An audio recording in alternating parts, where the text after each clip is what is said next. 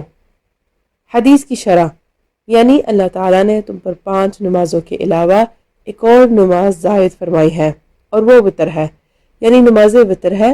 وتروں کو بھی فرض ہونا چاہیے، لیکن ان کے ثبوت کی دلیل ظنی، اس لیے ہمارے امام ابو حنیفہ رضی اللہ تعالی عنہ نے فرمایا کہ وتر اعتقاد کے لحاظ سے واجب ہے اور عمل کے لحاظ سے فرض ہے.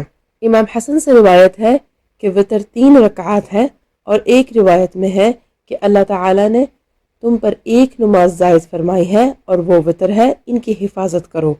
بعض لوگوں نے کہا کہ صلاۃ وسطیٰ سے مراد وتر ہے، اور یہ حدیث ہے، ان کی دلیل ہے کہ نبی اکرم صلی اللہ علیہ وسلم نے اس میں وتروں پر محافظت کا حکم فرمایا. اللہ تعالیٰ فرماتا ہے حافظوا علی الصلوات والصلاة الوسطی وقوموا للہ قانتین. ترجمہ، نگہبانی کرو سب نمازوں کی اور بیچ نماز کی، اور کھڑے ہو اللہ کے حضور ادب سے. اس حدیث کو محدثین کی جماعت نے روایت کیا ہے. حاشیہ میں ذکر ہے شرح الملا علی القاری رحمۃ اللہ تعالی علیہ علی مسند الامام الاعظم، صفحہ نمبر 554. یہ کتاب PATF اسلامک انفو کی جانب سے پیش کی جا رہی ہے. حدیث نمبر 154. ابو حنیفۃ عن ابی اسحاق عن عاصم بن ضمرة قال سألت علي رضي الله عنه عن الوتر أحق هو؟ قال أما كحق الصلاة فلا، ولكن سنة رسول الله صلى الله عليه وسلم فلا ينبغي لأحد أن يتركه. حضرت عاصم بن ضمرہ کہتے ہیں کہ میں نے حضرت علی رضی اللہ عنہ سے پوچھا کیا نماز وتر حق ہے؟ تو آپ رضی اللہ عنہ نے جواب دیا فرض نماز کی طرح تو نہیں، لیکن یہ رسول اللہ صلی اللہ علیہ وسلم کی سنت ہے، کسی شخص کے لیے مناسب نہیں کہ وہ اسے چھوڑے. حدیث کی شرح حضرت عاصم بن ضمرہ فرماتے ہیں کہ میں نے حضرت علی رضی اللہ تعالی عنہ سے عشاء اور وتر کی نماز کے بارے میں سوال کیا کہ یہ وتر واجب ہے یا فرض ہے؟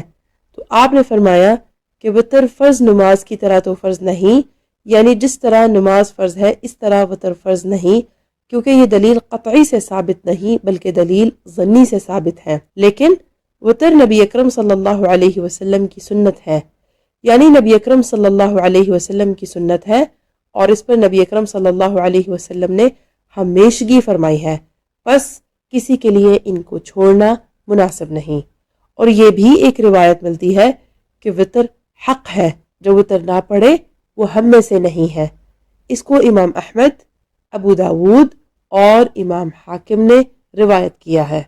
اور ایک روایت میں آتا ہے کہ اللہ تعالیٰ نے تم پر ایک نماز زائد فرمائی ہے اور وہ وتر ہے جو تمہارے لیے سرخ اونٹوں سے بہتر ہے.